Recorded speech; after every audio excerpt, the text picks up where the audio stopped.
یو حدیث کې راځي من صام رمضان محمد رسول الله صلی الله علیه وسلم فرمایي چا چې روزه ونیول د رمضان من عام دي نارینه کې زنانه عالمي کې امي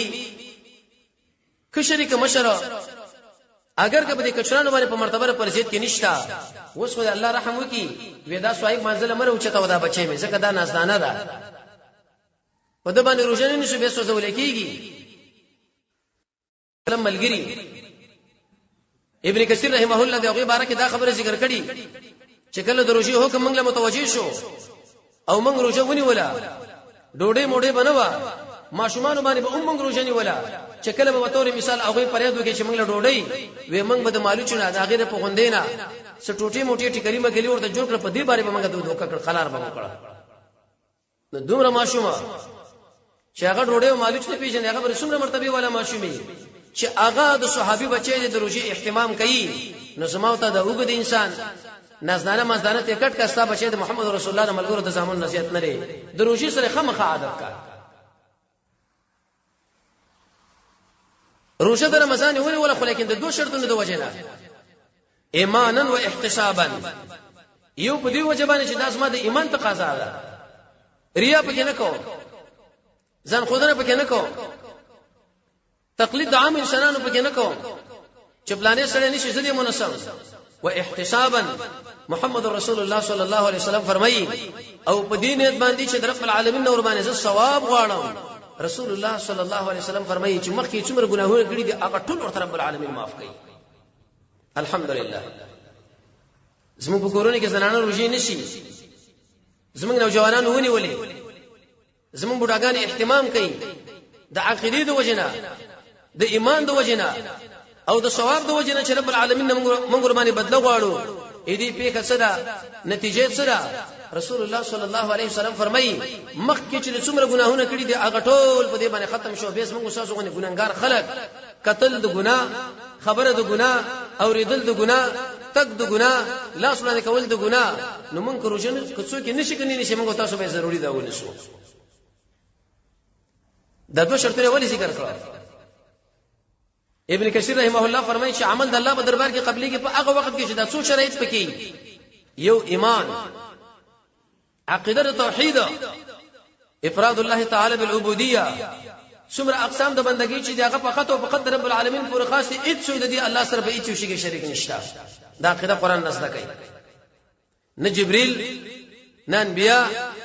نه انسانان نه پیرین نه مړو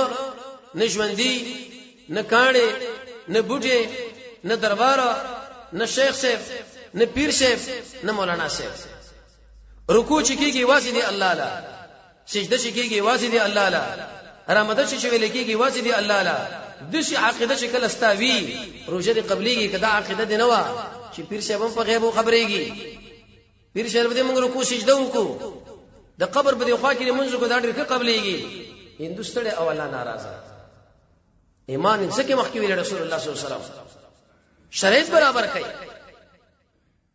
دویم سړی په عمل کې په صدق باندې دا باندې ډېر په جذبه باندې ورته راوړاندې کیږي الله عزوجل د منافقانو مبارک فرمایي چې دې منزل نه راځي مګر سس پستا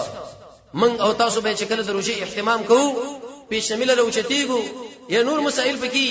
د شي په جذبه باندې وو چې هغه به زمونږ د عمل د قبلېدو لپاره سبب جوړيږي و الا کچیر تړنګ بنګو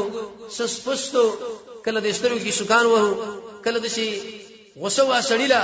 کله دې سات لګورو اسنه چې روزه ونیسو او الله عزوجل زموږ د عمل را رد کی صدق باندې موږ د عمل ونه کی جذبه باندې زبتور مثال تعالی دی شي امر حکم چې دا کار وکا ته ډیر په جذبه باندې هغه کار کې اسما بلې کې یو کیفیت راځي خو کدرته مې چې دا اوپر اورې دا کار وکا اوف دی ویلي ځان دړنګ بند کې او دا ولي لاسونه دې پورته کړو لاسونه دې ټکونه وېستا او به براوړي خو اسما بلې کې بل کیفیت راغی چې سړي باندې بوج دریم احتسابا د ثواب په نیت باندې براسي او څلورم احسان د شي بندګي وکي چې رب العالمین زګورم و الا رب العالمین زنګورم الله عز وجل خامخا ما ګوري او عمل به دې وجه باندې کوي چې محمد رسول الله صلی الله علیه وسلم طریقه به کې مراد ده. عمل به دې وجه باندې کوي چې د مخلوق حق به کې طلب کړي، آزاد کړي، لري کړي. عمل به دې باندې کوي التاثر من الكتاب والسنه، قران ویلي دي، سنت ویلي دي. د شي بنو چې فلاني مولانا صاحب دا عمل کړي د نومنګ هم کو د مولانا صاحب کور آباد چې دین موږ له تشریح کې نور موږ د دې وجه دي عمل له وړاندې شو چې دا زموږ د قران مطالبه ده او دا زموږ تاسو د الامام الاعظم محمد مصطفى صلی الله علیه وسلم مطالبه ده. حرام نه ځان ساته، محبت سره